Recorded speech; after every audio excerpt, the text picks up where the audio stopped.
بسم اللہ الرحمن الرحیم۔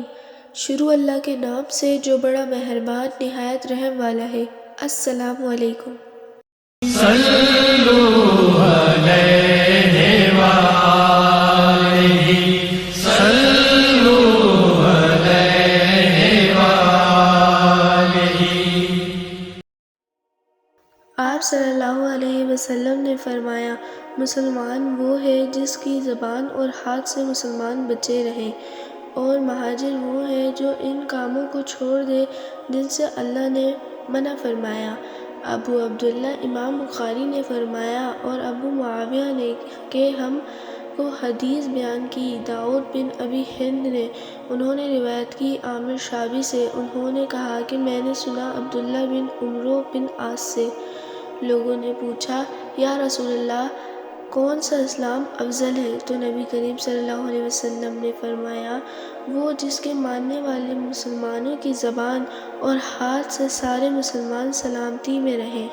ایک دن ایک آدمی نے حضرت محمد صلی اللہ علیہ وسلم سے پوچھا کہ کون سا اسلام بہتر ہے؟ فرمایا، یہ کہ تم کھانا کھلاؤ اور جس کو پہچانو اس کو بھی اور جس کو نہ پہچانو اس کو بھی، الغرض سب کو سلام کرو۔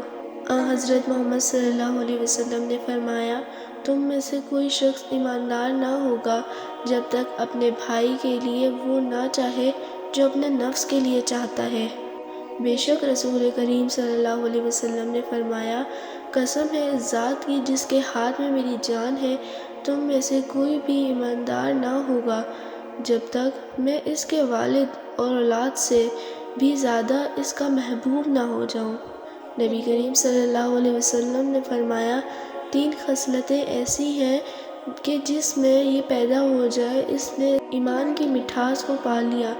اول یہ کہ اللہ اور اس کا رسول اس کے نزدیک سب سے زیادہ محبوب بن جائیں۔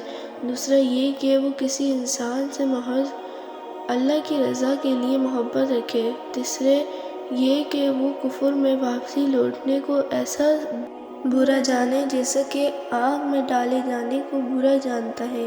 عبادہ بن صامت رضی اللہ تعالیٰ عنہ جو بدر کی لڑائی میں شریک تھے اور لیلۃ العقبہ کے 12 نقیبوں میں سے تھے، فرماتے ہیں کہ رسول اللہ صلی اللہ علیہ وسلم نے اس وقت جب آپ کے گرد صحابہ کی ایک جماعت بیٹھی ہوئی تھی، فرمایا کہ مجھ سے بیعت کرو اس بات پر کہ اللہ کے ساتھ کسی کو شریک نہ کرو گے، چوری نہ کرو گے، زنا نہ کرو گے، اپنی اولاد کو قتل نہ کرو گے اور نہ عمدن کسی پر کوئی ناحق بہتان باندھو گے، اور کسی بھی اچھی بات میں خدا کی نافرمانی نہ کرو گے، اور جو کوئی تم میں اس عہد کو پورا کرے گا تو اس کا ثواب اللہ کے ذمہ ہے، اور جو کوئی ان بری باتوں میں سے کسی کا ارتکاب کرے اور اسے دنیا میں اسلامی قانون کے تحت سزا دے دی گئی تو یہ سزا اس کے گناہوں کے لیے بدلہ ہو جائے گی، اور جو کوئی ان میں سے کسی بات میں مبتلا ہو گیا اور اللہ نے اس کے گناہ کو چھپا لیا تو پھر اس کا معاملہ اللہ کے حوالے ہے، اگر چاہے معاف کرے اور اگر چاہے سزا دے دے۔ عبادہ کہتے ہیں کہ پھر ہم سب نے ان سب باتوں پر آپ صلی اللہ علیہ وسلم سے بیعت کر لی۔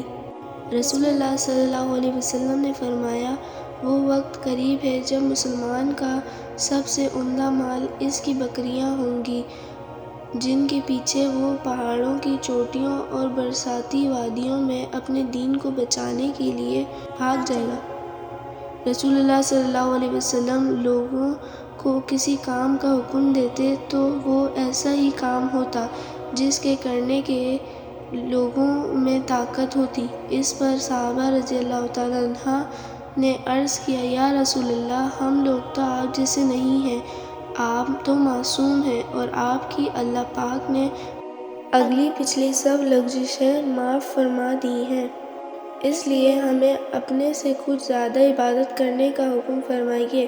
یہ سن کر آپ ناراض ہوئے، حتیٰ کہ خفگی آپ کے چہرے مبارک سے ظاہر ہونے لگی۔ پھر فرمایا کہ بے شک میں تم سب سے زیادہ اللہ سے ڈرتا ہوں اور تم سب سے زیادہ اسے جانتا ہوں، بس تم مجھ سے بڑھ کر عبادت نہیں کر سکتے۔